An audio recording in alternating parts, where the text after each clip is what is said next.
this fake winter castle, still the 23rd of February 2014. There's an ice rink there, 120 years they're celebrating of GUM, Glavania Universal Magazine. Now it's the main department store, I suppose you call it. It used to be the state department store. So I think I walked through there in 1994, but you know, I don't really remember what was inside it, but no doubt it's changed beyond recognition because there's Breguet, Tiffany's, and all sorts of really luxury brands. So, and they've still got a massive ribbon over it as though it's a present. So we are, of course, on Red Square. Not that it is red, but it's actually a mispronunciation of the old word for beautiful. This building here, it's I think it's the State History Museum.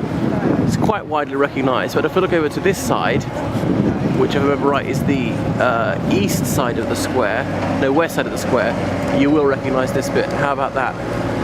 So for many people this square was more or less the centre of the world for about 74 years, because here we are in the very heart of Moscow, the capital of the major communist country in the world, one of the two superpowers, and could easily have been the dominant superpower. We could have all have been learning Russian, copying the Soviet system and so on, and saying, you know, to hell with capitalism. There it is, commonly called St. Basil's Cathedral, which I don't think is correct. The proper name is something like the Dormition Cathedral, the blah blah blah. It's got 7 cathedrals in one, where you can count the domes, but it looks like more than that. It looks like 8, but they do say 7. Like there's one little one here, obscured by the tree. And then here, these onion domes is to stop the snow settling on it too much. It's like a dreamlike, zany image. I have been into it, and when I came here yesterday, it confirmed my impression from 20 years ago. It's actually smaller than you might imagine.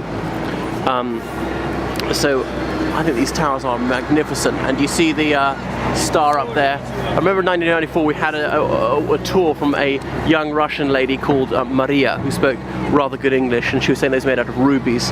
We went into the Kremlin around the other side. I remember seeing a British tour group of schoolgirls going around at the same time, a bit older than me. I was 14 at the time, and one of them, she's a British Indian, and I remember her face years later. One was Kamini Kumar, who ended up with the Oxford. That often happens to me, like in 1998, being in the Intercontinental Hotel in London, and just remembering some guy I saw, and I thought, God, I could swear that was Sacha Baron Cohen. Obviously didn't know who he was at the time.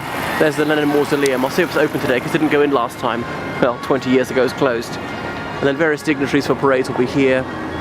So speeches were given from the Lenin Mausoleum. It used to be wooden, then obviously rebuilt in stone.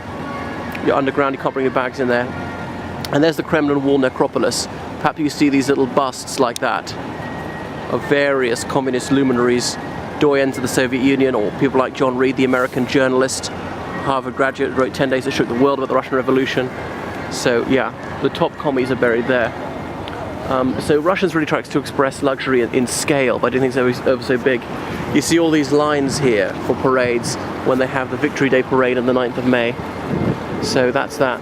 I can't bring bags into the Lenin Mausoleum. I don't see people queuing, so maybe it's not open. It usually is open on Sundays. And it's enormous, this castle, the Kremlin, and the Supreme Soviet's in there, official residence of Putin. Obviously, he actually lives near Zhukhovka. The Moscow River is down there.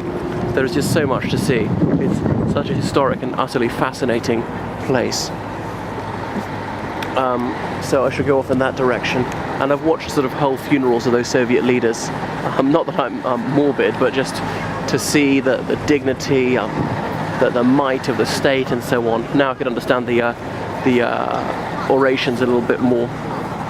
Anyway, and then sometimes the Soviet leadership would gather on this wall here, and you know, say Stalin would be in the middle, and depending on how close we've got to stand to him, Kremlinologists would try and figure out who was where in the hierarchy, because they're extremely secretive. Like the Soviet public didn't even know whether these leaders were married or not. Just no private information was given out. Okay, so I'll turn it off now.